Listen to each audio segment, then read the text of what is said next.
अंबेजोगाई शहरातील हृदयविकारांच्या तपासणी आणि उपचारांसाठी आधुनिक व विश्वासार्ह ठिकाण म्हणून हृदयरोग तज्ज्ञ डॉक्टर शाहिद शेख यांचा आमिना हा दवाखाना सुप्रसिद्ध आहे। या दवाखान्यामध्ये केवळ अंबेजोगाई शहरातीलच नव्हे तर केज, परळी, धारूर या भागातील देखील पेशंट मोठ्या संख्येने उपचारासाठी या ठिकाणी आवर्जून विश्वासाने येत असतात। रुग्णांना तत्पर सेवा या दवाखान्यामध्ये मिळते। येथे अतिदक्षता विभाग आहे, तसेच जनरल सुविधा देखील आहेत। 24 तास आरोग्य सेवा या ठिकाणी रुग्णांना दिली जाते। या ठिकाणी हृदयरोग तज्ज्ञांचा सल्ला, शुगर, BP, कोलेस्ट्रॉल, छातीत दुखणे, धडधड, थायरॉइड इत्यादी आजारावरील संपूर्ण तपासण्या या ठिकाणी केल्या जातात। बीड, लातूर आणि माजलगाव येथे अँजिओग्राफी व अँजिओप्लास्टी इंटरव्हेन्शन सुविधा उपलब्ध आहेत। अंबेजोगाई येथील SBI बँकेजवळ प्रशांत नगरमध्ये हे Amina cardio care and diagnostic centre चालू आहे। वैद्यकीय क्षेत्रामध्ये डॉक्टर शाहिद शेख हे सुप्रसिद्ध आहेत। हजारो पेशंटचा विश्वास त्यांनी मिळवलेला आहे। म्हणून अशा या विशेष व्यक्तिमत्वासोबत आमचे मुलाखतकार संतोष रोकडे यांनी साधलेला हा विशेष संवाद पहा न्यूज 1 महाराष्ट्र वाहिनीवर।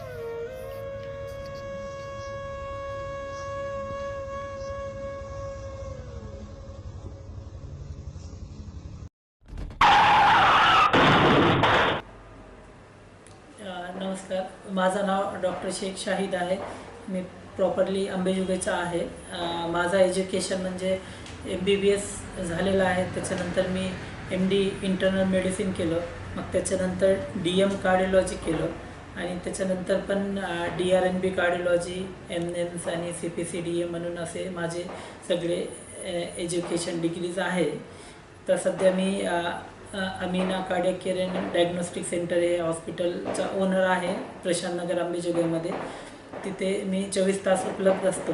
इथे फॅसिलिटीज म्हणजे कार्डियक रिलेटेड काही पण असेल, पहिले काही हृदयामध्ये होल होता बाळांना जन्मत असताना, जन्मानंतर मग काही BP, शुगर, थायरॉइड म्हणजे जे बेसिक जे आजार असते BP, शुगर, त्याच्यामुळे ते कंट्रोलमध्ये नसेल तर पुढे जाऊन सगळ्यांना अटॅक येणे, लकवा येणे हे भीती असते, म्हणून हे पण मी बघतो। त्याच्या व्यतिरिक्त आपल्या हॉस्पिटलमध्ये ॲडमिशन जे असतात इमर्जन्सी कार्डियक पेशंट ज्यांना अटॅक आला, हार्ट फेल झाला, अजून दुसरे जे आजार असतात ते सगळे ट्रीटमेंट होतात ॲडमिट करून ICUमध्ये आणि जनरल वॉर्डमध्ये। त्याच्या व्यतिरिक्त जे हृदयाची ECG असतात आपण म्हणतात, छातीची पट्टी ते अवेलेबल आहे। हृदयाची सोनोग्राफी त्याला आपण म्हणतात 2D इको, कलर डॉपलर जे बाळाचं पण आणि माणसाचं पण आपण करतात। त्याच्या व्यतिरिक्त TMT ट्रेडमिल टेस्ट म्हणजे मशीनवर पडणे, ब्लॉकेज बघण्यासाठी ते टेस्ट पण अवेलेबल आहे।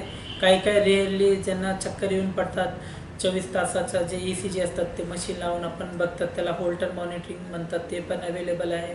आणि काही यंग माणसामध्ये ज्यांचा BP कमी जास्त होतं तर गोळी चालू करायची की नाही ते बघण्यासाठी ABPM म्हणून एक टेस्ट असते, ॲम्ब्युलेटरी BP मॉनिटरिंग। त्याच्यावर आपण मशीन लावून 24 तासामध्ये BP किती वाढतं, किती कमी होते, गोळी लागणार का नाही लागणार ते बघण्याची टेस्ट आहे।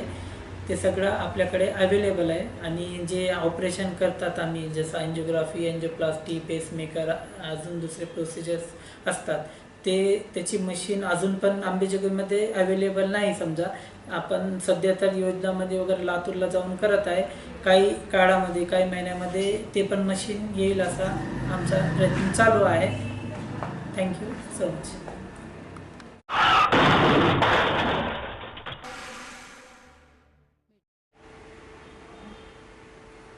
या जगामध्ये 2 देव असतात, एक की जो आम्हाला जग दाखवतो आणि दुसरा देव असतो जो आमचं जीवन वाचवतो।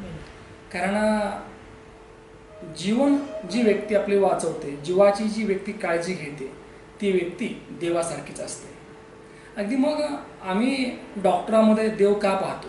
कारण ज्या वेळेला आम्हाला मृत्यू समोर दिसतो, आम्हाला वेदना असह्य होतात, त्यावेळेला मृत्यूच्या दाढेतनं बाहेर आम्हाला जर कोण काढत असेल तर ते म्हणजे डॉक्टर। आणि म्हणूनच या देशामध्ये जेवढे लोक डॉक्टर म्हणून आपली भूमिका बजावत आहेत त्या सर्वांनाच आम्ही वंदन करतो। आज मुलाखतीच्या माध्यमातून अंबाजोगाई नगरीतील वैद्यकीय क्षेत्रामध्ये मागच्या अनेक वर्षापासून प्रामाणिकपणे कार्य करत असलेले डॉक्टर शाहिद शेख साहेब, ज्यांचं या ठिकाणी Amina cardiac care and diagnostic centre आहे. आणि या दवाखान्याच्या माध्यमातून, या हॉस्पिटलच्या माध्यमातून ते रुग्णांची सेवा करत आहेत. मला असं वाटतं की माणसाने एकच गोष्ट लक्षात ठेवली पाहिजे की आपण माणसं आहोत, नंतर आपण हिंदू आहोत, मुस्लिम आहोत, ख्रिश्चन आहोत, नाही का. कारण service to man, service to God असं म्हणतात. माणसाची सेवा हीच ईश्वर सेवा, हीच देवाची सेवा. आणि हेच ब्रीद डोक्यात घेऊन डॉक्टर शाहिद शेख काम करत आहेत. असं म्हणतात की आपण ज्या कुटुंबातून येतो ना, त्या कुटुंबातून आपल्यावर संस्कार काय झाले.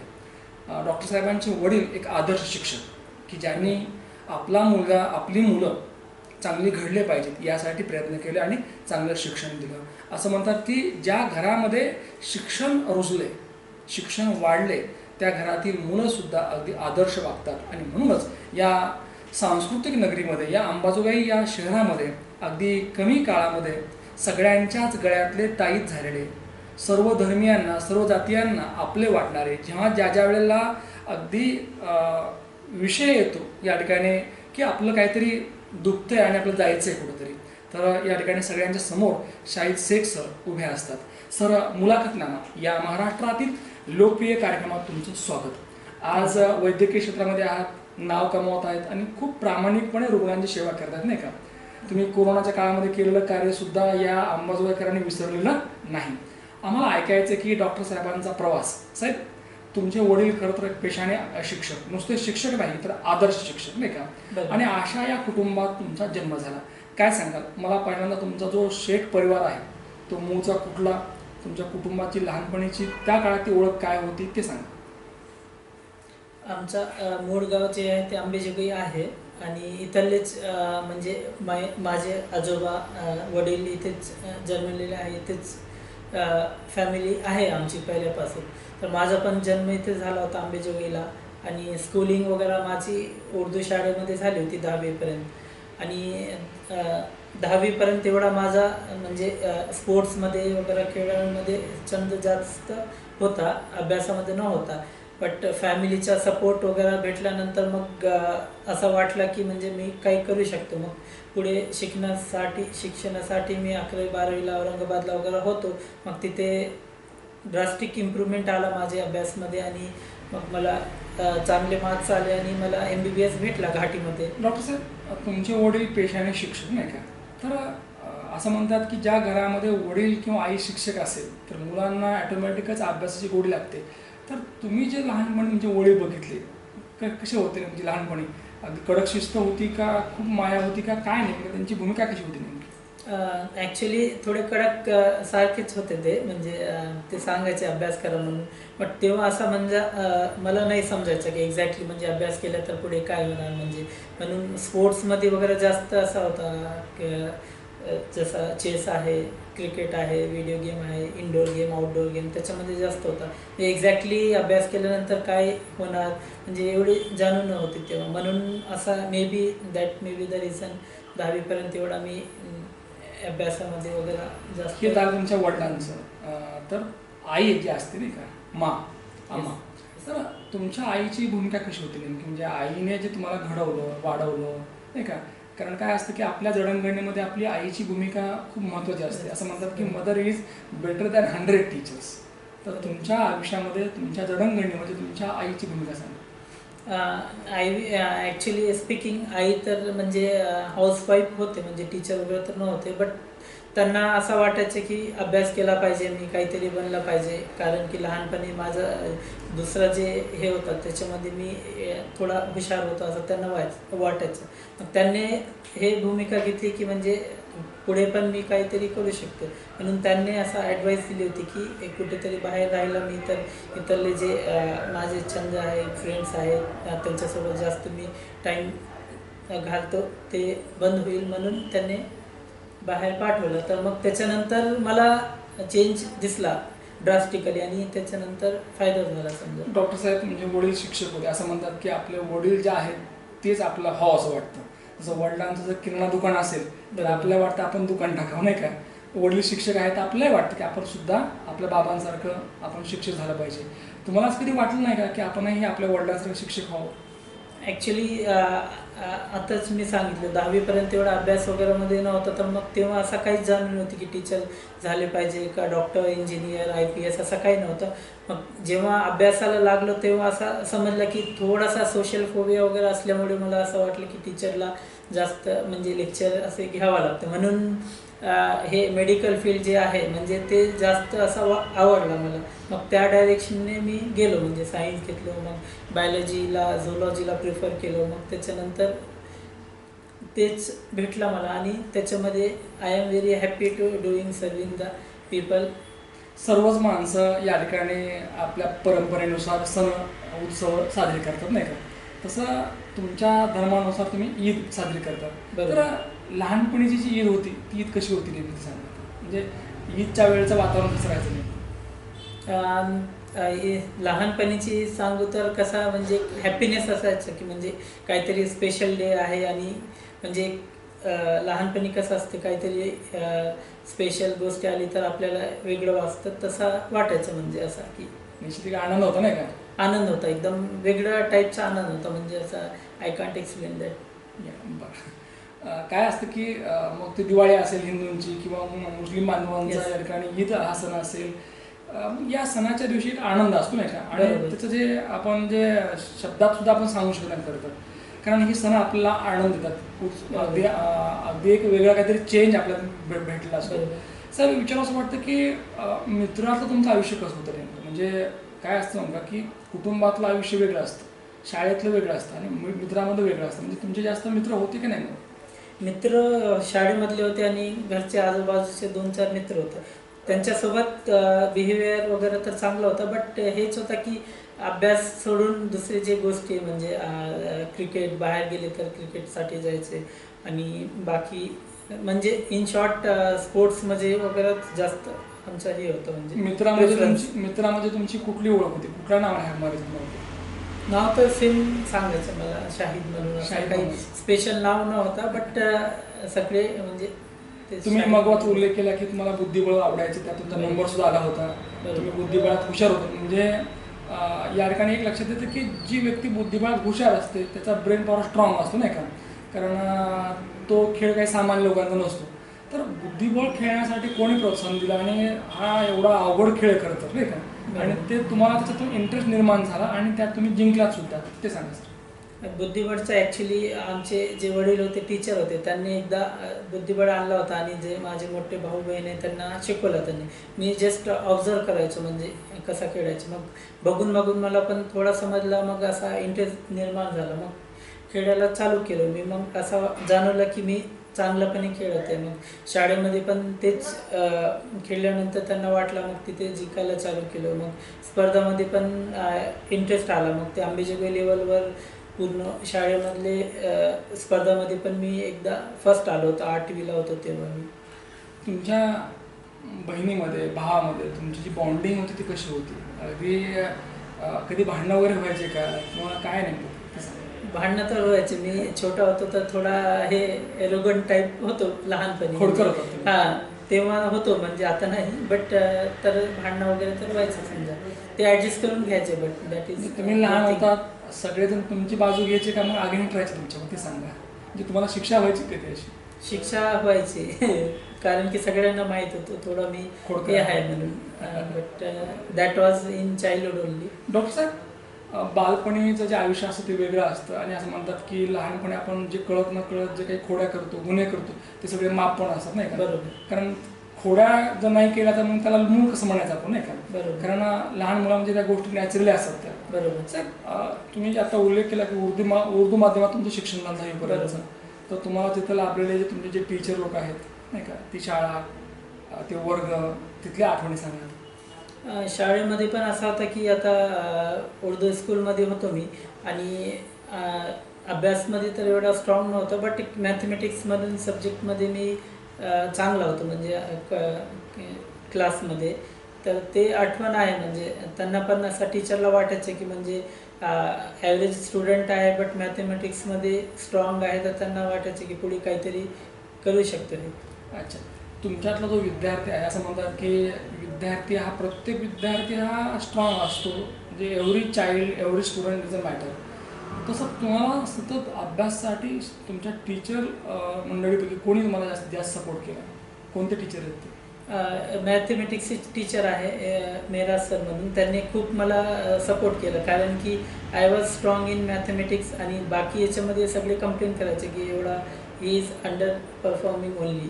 बट सरांना असं वाटायचं की ही इज दिस म्हणजे मॅथमॅटिक्स म्हणजे एक चांगला सब्जेक्ट आहे, म्हणजे ज्यांना हे मॅथमॅटिक्स येते ते असं आपण थिंक करतात की ही इज इंटेलिजंट. तर त्यांना असं वाटायचं की म्हणजे दुसऱ्या सब्जेक्टमध्ये जरी तर वीक आहे बट मॅथमॅटिक्समध्ये चांगलं आहे, तर मग हे चांगलंच असणार असं त्यांना जाणीव लहानपणी व्हायची. शालेय जीवनामध्ये असं कधी वाटलं होतं का की आपण एक दिवस फार मोठे डॉक्टर होतो? नाही वाटलं होतं असं कधी. मला असं वाटायचं की म्हणजे तेव्हा तर एवढा जाणीव पण नव्हती की म्हणजे पुढे असं असते, म्हणजे डॉक्टर बनणार, काही IPS बनणार, नाही तर इंजिनियर बनणार, असं म्हणजे असा तेव्हा एवढा नाही समजायचं मला. बट म्हणून मे बी दॅट रिझन अभ्यास वगैरे शालेय जीवनामध्ये म्हणजे खास करून 10वी पर्यंत तुमचे आदर्श कोण होते की ज्यांच्याकडे पाहिल्यानंतर वाटायचं की अरे की आपण काहीतरी बनलं पाहिजे असं? नाही, तेव्हा तर एवढा असा काही नव्हता, म्हणजे इन शॉर्ट सहज लाईफ सुरू होती खरं तर, नाही का? हा, नॉर्मल लाईफ होती. असं म्हणतात तेव्हा असं की कधी वाटलं 10वी नाही. नंतर माणूस टर्न घेतो, नाही का, एक दिशा मिळते. बरोबर. 10वी नंतर असं काय झालं की तुम्हाला असं वाटलं की आपण आता थोडंसं वेगळा विचार केला पाहिजे, जास्त अभ्यास केला पाहिजे? 10वी ॲक्च्युली सिटी चेंज झाली, फॅमिली, मी एकटा राहायला चालू केलं, म्हणजे घर सोडल्यानंतर. तुम्ही अंबाजोगाई शहर सोडलं हां, मग आणि तेव्हा औरंगाबादला गेलात? औरंगाबादला गेलो. तेव्हा भाऊ होते माझे मोठे, ते इंजिनियर होते, त्यांच्यासोबत राहायचो. बाकी इथरले जे फॅमिली मेंबर होते, फ्रेंड्स होते, सगळे तुटले. मग तेव्हा तिथे नवीन फ्रेंड वगैरे बनायला टाईम लागला. तर मग तेव्हा असा काही स्पेशल काम नव्हतं मला, तर मग एक अभ्यासमध्ये मी लक्ष चालू केलं. मग त्याच्यानंतर असं वाटलं की केमिस्ट्री हा एक सब्जेक्ट असते सायन्समध्ये, त्याच्यामध्ये मला खूप जास्त इंटरेस्ट आला. मग त्याच्यामध्ये मी टॉप असायचो, स्पेशली ऑर्गॅनिक केमिस्ट्री C2 म्हणून म्हणतात आम्ही, त्याच्यामध्ये. मग त्याच्यानंतर ते फ्लोमध्ये असं गेलो मी, मग सगळे विचारायला लागले तू म्हणजे शाळेमध्ये टॉपर होता का म्हणून असं. मग तेव्हापासून ग्राफ प्रोग्रेस झाला. तेव्हा मॅथमॅटिक्स पण होता माझा, बट बायोमध्ये टीचर सांगायचं की तुम्हाला जास्त बायो येते आणि डॉक्टर झालं तर फायदा होईल. मग फ्लोसोबत गेलो मी आणि चांगलं झालं सगळं. MBBSला लागलो. मग पुढचा शिक्षण पण फ्लोमध्येच गेलं समजा. असं म्हणतात की अच्छे के साथ अच्छाई होती है, अगर अल्लाह मेहरबान है तो सब कुछ अच्छा होता है, नाही का? की मला असं वाटतं की तुम्ही प्रत्येक वेळी चांगलं काम केलं, आणि मला असं वाटतं की credit goes to your parents. बरोबर, म्हणजे वडील एक आदर्श शिक्षक होते की ज्यांनी तुम्हाला चांगलं सांगितलं, चांगलं दिलं आणि चांगलं घडवलं सुद्धा. सर, ज्यावेळेला अंबाजोगाईहून तुम्ही औरंगाबादला गेलात, मोठ्या महानगरामध्ये, बरोबर. तर काय नेमकं मिस झालं का? म्हणजे असं वाटलं नाही का कधी की आता बरं आहे आपलं अंबाजोगाईच, नको इथं? स्टार्टला वाटत होतं, म्हणजे एकदम चेंज, म्हणजे तेव्हा म्हणजे 10वी पास झाल्यानंतर हार्डली 14-15 वर्षाचे असतात, तेव्हा पण असं वाटायचं म्हणजे का आलो मी, म्हणजे काय स्पेशल होणार इथे. इनिशियल डेजला वाटलं. मग एकदा अभ्यासमध्ये, कॉलेजमध्ये नवीन फ्रेंड बनले, तर मग ते हळूहळू तुटून गेलं. म्हणजे मग मैं कुछ बन सकता हूँ और बनने के आप काबिल बन गया हूँ और मैं बनूंगा, हे कधी वाटलं? 11वीच्या एंडला, म्हणजे जेव्हा 11वीमध्ये गेलो, आय वॉज डुईंग बेसिक पासून, म्हणजे कार्बन डायऑक्साईड, कार्बनची व्हॅलन्सी किती असते, बेसिक जे असतात ते प्रिपेअर चालू केलं मी 11वी-12वीला. इवन इंग्लिश वगैरे पण एवढे स्ट्रॉंग नव्हते, ते पण बेसिक, म्हणजे हळूहळू करून 11वीमध्ये मी बेस क्लिअर केलं. मग त्याच्यानंतर कॉन्फिडन्स आला आणि मार्क्स पण जास्त येत होते आणि क्लासमध्ये फर्स्ट सेकंडवर राहायचं. तर मग तेव्हा असं वाटलं की आय कॅन डू समथिंग, म्हणजे असं वाटलं. मग तेव्हा हळूहळू 12वीला जेव्हा गेलो, मग ते फिलिंग स्ट्रॉंग वाढली आणि MBBS करायचा असा मनामध्ये आला. Till 10 you were just common child, and Yes. then you realize that you are now super child. Okay. Yes. पण ज्यावेळेला असं वाटलं की आता आपण काहीतरी करू शकतो, आपलं सगळं समजतंय आणि आपल्याला करायचं आहे, एक विचार असं वाटतं की डॉक्टर व्हायचं आहे हे तुमच्या भावाने सांगितलं होतं का तुम्हाला वाटलं की आता आपण मेडिकल लागू शकतो? कारण बऱ्याच लोकांचं स्वप्न असतं, तुम्ही पाहतात नाही का, की आपली मुलं डॉक्टर झाली पाहिजेत, MBBS झाली पाहिजेत, MD झाली पाहिजेत, पण सगळ्यांचं स्वप्न पूर्ण होत नाही का? कारण MBBS होणं, MD होणं एवढं सोपं नाही. तर कधी असं वाटलं की आपण हे होऊ शकतो, तर त्यासाठी घेतलेली आपण मेहनत सांगायची? ॲक्च्युली मी सांगितलं, मी 10वीपर्यंत मॅथमॅटिक्स आवडायचं. मग मला मोर प्रेफरन्स इंजिनिअरिंगला होतो, म्हणजे 11वीला जेव्हा होतो. मग भावाने माझे जे MDS केलेले, त्यांनी डॉक्टर होते, ते तेव्हा BDS झाला होता त्यांनी सांगितले की म्हणजे more you will perform in doctor, so prefer त्यांनी सांगितलं. मग त्या गोष्टीने पण बघितलं मी, म्हणजे जेव्हा 11वी-12वीला आपण सब्जेक्ट घेतात, माझे जनरल सब्जेक्ट होते, त्याच्यामध्ये दोन्ही पण ऑप्शन होते मला, इंजिनिअरिंगसाठी पण आणि मेडिकल, दोन्ही पण सब्जेक्ट घेतले होते. मग दोन्ही पण ऑप्शन होते. मग 12वीनंतर मी बायोला जास्त प्रेफर करून मग डॉक्टरसाठी प्रिपरेशन केलं. मग त्याच्यामुळे म्हणजे भावामुळे असा वाटला की मी डॉक्टर झाला पाहिजे, मला असा काहीतरी चांगला करायचा असा होता. आणि त्याच्यामध्ये 2 ऑप्शन होते, इंजिनिअरिंग आणि डॉक्टर बनणे, म्हणजे MBBS. Nothing is impossible in the world असं म्हणतात, की या जगामध्ये अशी काहीच नाही, प्रत्येक गोष्ट शक्य आहे. साहेब, MBBSला लागेपर्यंत प्रवास खडतर तुमचा नाही का, ती खूप मेहनत तुम्ही घेतली आहे. कारण आपण जेव्हा म्हणतो मी डॉक्टर आहे MBBS नाही का, तर सहज झालं नसतं ते, तर त्याला रात्रंदिवस प्रयत्न आपण केले असतात. साहेब, तुम्ही MBBS झालात, परत MD पण झालात नाही का? MD मेडिसिन केलं मी, MD मेडिसिन केली, त्याच्यानंतर DM कार्डिओलॉजी केलं, अजून पण 2-3 डिग्री घेतली. मग त्याच्यानंतर म्हणजे इन शॉर्ट आज एक विचार असं वाटतं की या वैद्यकीय क्षेत्रामध्ये येऊन किती वर्ष झाले नेमके? माझे टोटल 12 वर्ष झाले, म्हणजे वैद्यकीय क्षेत्रामध्ये येऊन. त्याच्यामध्ये सगळं आलं, माझा एक्सपिरियन्स आलं, डिग्रीज वगैरे आले, आणि इथे पण प्रायव्हेट प्रॅक्टिस चालू करून 2 वर्ष झाले. एक थोडासा मला विचार असं वाटतं की ज्या वेळेला तुमचा नंबर लागला मेडिकलला नाही का, ते कॉलेजचं नाव आणि तुमच्या वडिलाची आईची काय नेमकी प्रतिक्रिया होती आणि तुम्हाला काय वाटलं त्यावेळेस? जेव्हा नंबर लागला तेव्हा असं वाटलं की म्हणजे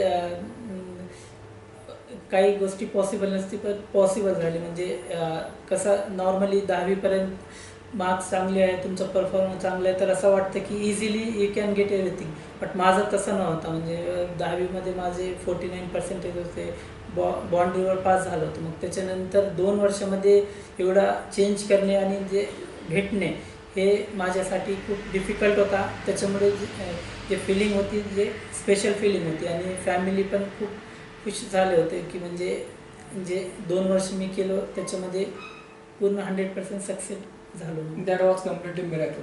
miracle, it was miracle for. आणि मी असं म्हणेल की असं म्हणतात की आपण आयुष्यात आपल्याला नेमकं काय घडणार हे माहीत नसतं आपल्याला, परंतु ज्या वेळेला तुम्हाला यू गॉट जस्ट 49% नाही का, तर कोणीच भाष्य केलं नसतं की हा मुलगा भविष्यात एवढा मोठा डॉक्टर होईल, परंतु तुम्ही दाखवून दिलं की एखादी गोष्ट जर मन लावून केली तर निश्चितपणे त्याच्यामध्ये आपल्याला यश मिळतंच. आणि 2 वर्ष तुम्ही काय केले सांगण्याची गरज नाही, कारण तुम्ही, मला असं वाटतं की त्या काळात झोपला पण नसाल जास्त नाही का. बरोबर, डेडिकेशन करून केलं. 11वी-12वीला ॲडमिशन घेत होतो तेव्हा माझं पर्सेंटेज बघून सगळे सांगत होते आर्ट्स घ्या म्हणून, सायन्स का घेते, कारण की एवढे कमी पर्सेंटेजमध्ये कुणी सायन्स घेत नाही. म्हणजे कॉलेजमध्ये पण ॲडमिशन भेटत नव्हतं मला. एक विवेकानंद कॉलेज म्हणून आहे, तिथे कमी पर्सेंटमध्ये पण ॲडमिशन भेटायचं, तिथे मी ॲडमिशन घेतलं होतं. म्हणजे मी प्रेक्षकांना सांगू इच्छितो की डॉक्टर शाहिद शेख, ज्यांचं की मीना कार्डियालिक केअर डायग्नॉस्टिक सेंटर आहे अंबाजोगाईमध्ये, ते मेहनत केल्यानंतर काय होतं, कारण नॉलेज इट सेल्फ पॉवरफुल असं म्हणतात. प्रत्येकाकडे ज्ञान असतं, पण ते योग्य वेळी तुम्हाला वापरता आलं पाहिजे. कारण बरीचशी मुलं सुरुवातीला हुशार असतात, पण नंतर त्यांचा ट्रॅक चेंज होतो. प्रत्येक मूल हुशार असतं. जे पालक आणि विद्यार्थी ही मुलाखत पाहत आहेत त्यांना मी सांगू इच्छितो की तुमचं प्रत्येक मूल हुशार आहे, फक्त त्याला ते भरकटणार नाही, ते ट्रॅक चुकणार नाही, याची फक्त तुम्ही काळजी घ्या. आणि त्याच्याबरोबर तुमचं स्वप्न जोडू नका, लादू नका, त्याच्या मनामध्ये काय चाललं नेमकं विचारत चला. कारण मुलांना जर चांगलं गाईडलाईन भेटलं, मुलांना जर आधार भेटला, चांगला मार्ग दाखवला, तर प्रत्येक मूल या ठिकाणी MD होतं, प्रत्येक मूल या ठिकाणी सायंटिस्ट होतं. याचे उत्तम उदाहरण म्हणजे या ठिकाणी आमचे डॉक्टर साहेब आहेत. खरं तर हा अभिमान या ठिकाणी आम्हा सर्वांना असला पाहिजे. कारण आपल्या अंबानगरीमध्ये, कारण त्यांनी ठरवलं असतं तर मोठ्या महानगरामध्ये त्यांना या ठिकाणी त्यांचा व्यवसाय करता आला असता, परंतु त्यांनी आपली जन्मभूमी निवडली म्हणजे अंबाजोगाई निवडलं. आणि आज मागच्या अनेक वर्षापासून ते उत्तम सेवा करत आहेत. अगदी कुठल्याही पेशंटला विचारलं ज्यांनी इथं आले तर ते सांगतात की ही इज द बेस्ट. मला असं वाटतं you are the best. Sir, एक विचार असं वाटतं की Amina cardiac care and diagnostic centre याची उभारणी करत असताना, म्हणजे याच मी आत्ताच उल्लेख केला खरं तर की तुम्ही या शहराची निवड केली, पण याच शहराची का निवड करावी वाटतं सांगा. इथे जन्मलं आहे, माझी फॅमिली वगैरे इथलीच आहे. आणि अंबेजोगाई इफ यू सी म्हणजे ॲज अ सिटी एकदम बेस्ट महाराष्ट्रामध्ये आहे, त्याच्यामध्ये काही डाऊट नाही. तर ऑल ॲस्पेक्टमध्ये चांगलं आहे अंबेजोगाई, आणि माझं गाव पण आहे. तर मग दुसरा कोणता चांगला ऑप्शन नाही मला असं वाटलं, म्हणून मी इथे डायरेक्टली आलो. आणि अंबेजोगाईला हे पण आवश्यकता पण होती ॲज ए DM कार्डिओलॉजिस्ट म्हणून, पेशंट फ्लो बघून, बाकी मेडिकल कॉलेज आहे. तर म्हणजे चांगला ऑप्शन होता आणि नीट पण होती, म्हणून मी इथे आलो. जास्त असा काही विचार केला नाही. या हॉस्पिटलला हे जे नाव आहे Amina cardiac care diagnostic centre, तर हे नाव कुणाचं नेमकं? अमिना म्हणजे माझे आईचं नाव आहे, आणि कार्डियक केअर म्हणजे जे कार्डिओ हृदय रिलेटेड ते माहिती. पण हे जे अमिना जे नाव आहे तुमच्या आईचं नाव? आईचं नाव, बरोबर. वा, छान. सर, या तुमच्या हॉस्पिटलच्या माध्यमातून कुठल्या कुठल्या सुविधा असतात ते सांगा. हॉस्पिटल माध्यमातून हे आहे तर म्हणजे ॲज ए कार्डिओलॉजिस्ट OPD अवेलेबल आहे. बाकी IPD आहे, म्हणजे कार्डियक पेशंट सिरियस असतात, अटॅक आलेले त्यांना ICUमध्ये आणि वॉर्डमध्ये ॲडमिट करतात, तसले पेशंट. बाकी टेस्ट असतात, जसं ECG, हृदयाची आपण जी पट्टी काढतात ECG म्हणतात ते आहे. मग हृदयाची जी सोनोग्राफी असते त्याला आपण 2D म्हणतात ते आहे. बाकी काही ब्लॉकेज बघण्यासाठी TMT म्हणून असते, ट्रेडमिल टेस्ट, ते पण अवेलेबल आहे आपल्याकडे. बाकी काही रेअर टेस्ट असतात, होल्टर मॉनिटरिंग म्हणजे 24 तासामध्ये ECG चेंजेस बघण्याची टेस्ट, आणि 24 तासामध्ये BP व्हेरिएशन जे असतात ABPM म्हणतात, ते सगळे फॅसिलिटी अवेलेबल आहे. आणि काही काळामध्ये, काही दिवसामध्ये जे अँजिओग्राफी, अँजिओप्लास्टी करण्याची जे मशीन असतात ते पण आणायचा आमचा विचार आहे. म्हणजे जे अजून पण अंबेजोगाईमध्ये कुठे अवेलेबल नाही समजा, तर ते पण काही वर्षापूर्वी अशी परिस्थिती होती की एमर्जन्सी पेशंट म्हणलं की लातूर, नाही का, बरोबर, किंवा मग छत्रपती संभाजीनगर किंवा पुणे असं होतं. बरोबर. तर आता काय परिस्थिती नेमकी? म्हणजे मला असं बरं वाटतं की इथं हे अगदी सगळ्या फॅसिलिटीज आज उपलब्ध आहेत. बरोबर. आणि अगदी हे जे पुरवणारी जी व्यक्ती आहे ती प्रचंड हुशार सुद्धा आहे. तर आतापर्यंत हे जे तुम्ही हॉस्पिटल उभा केलं आहे, तर याच्या माध्यमातून किती लोकांची सेवा केली, त्यांचे रिझल्ट काय आहेत ते सांगा. ॲज ए डॉक्टर मी जॉईन झालो. इथले सगळे जे डॉक्टर्स आहे, फिजिशियन डॉक्टर्स, पल्मोनॉलॉजिस्ट आणि दुसरे जे डॉक्टर आहे, ते सगळ्यांनी सपोर्ट केला पेशंटचे बेनिफिटसाठी. म्हणजे आणि जे पण पेशंट आले, जेव्हा पेशंट येतो काही आजारामुळे, काही त्रासामुळे, मेन जे असते ते डायग्नोसिस असते. एकदा डायग्नोसिस झाला तर मग आपल्याला ट्रीटमेंट ऑप्शन समजतात. तर बऱ्यापैकी सगळे पेशंट म्हणजे त्यांना बेनिफिट भेटला, असा काही प्रॉब्लेम आला नाही. म्हणजे पेशंटचं डायग्नोसिस, ट्रीटमेंट, काही गोष्टी इथे होत नसेल, बायपास ऑपरेशन वगैरे, तर त्यांना आपण प्रॉपर सल्ला देऊन त्यांना बेनिफिट भेटला समजा. कुणालाही हर्ट न करता हार्टची काळजी घेतात. बरोबर आहे. असं आतापर्यंत नाही झालं काही असं, म्हणजे कुणाला हार्टची काळजी तर व्यवस्थित घेत आहे आणि पुढे पण घेणार. Thank you. Amina cardiac care and diagnostic centre Ambajogai, अगदी डॉक्टर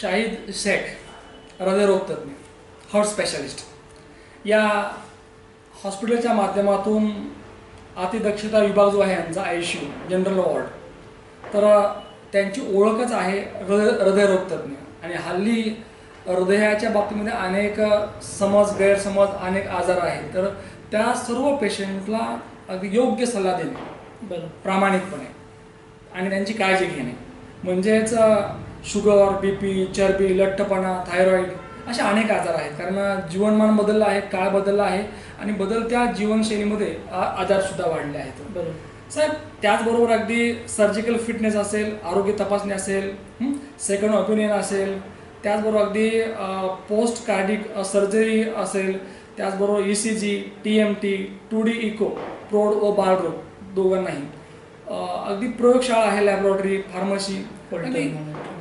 सगळ्या गोष्टी इथं उपलब्ध आहेत. बऱ्याच गोष्टी आणायच्या आहेत. मला असं वाटतं की आपण डॉक्टरांकडे जेव्हा येतो तेव्हा त्या डॉक्टरांची आपण जात पाहत नाही, धर्म पाहत नाही, तर त्या डॉक्टरांचं टॅलेंट काय आहे नेमकं आणि त्यांचं डिवोशन काय आहे आणि ते डॉक्टर खरंच आपला योग्य सल्ला देतात का. मला असं वाटतं या सगळ्या गोष्टींचं समीकरण म्हणजे योग्य सल्ला, प्रचंड काळजी, 24 तास रुग्णांसाठी उपलब्ध असलेली व्यक्ती म्हणजे या ठिकाणी डॉक्टर शाहिद शेख. अगदी मला असं वाटतं की ज्या लोकांना हृदयाच्या बाबतीमध्ये काही अडचणी असतील तर पहिल्यांदा जर कुठे यायचं असेल तर तुम्ही डॉक्टर साहेबांकडे या. तुम्हाला योग्यच या ठिकाणी सल्ला भेटेल, योग्य निदान या ठिकाणी केलं जाईल. निश्चितच या ठिकाणी Amina cardiac care and diagnostic सेंटरच्या माध्यमातून रुग्णांची सेवा करत असलेले डॉक्टर शाहिद शेख यांची घेतलेली मुलाखत प्रेक्षकांना आवडली असेल. परत भेटूया पुढच्या मुलाखतीमध्ये. तोपर्यंत पाहत राहा न्यूज 1 महाराष्ट्र चॅनल. धन्यवाद.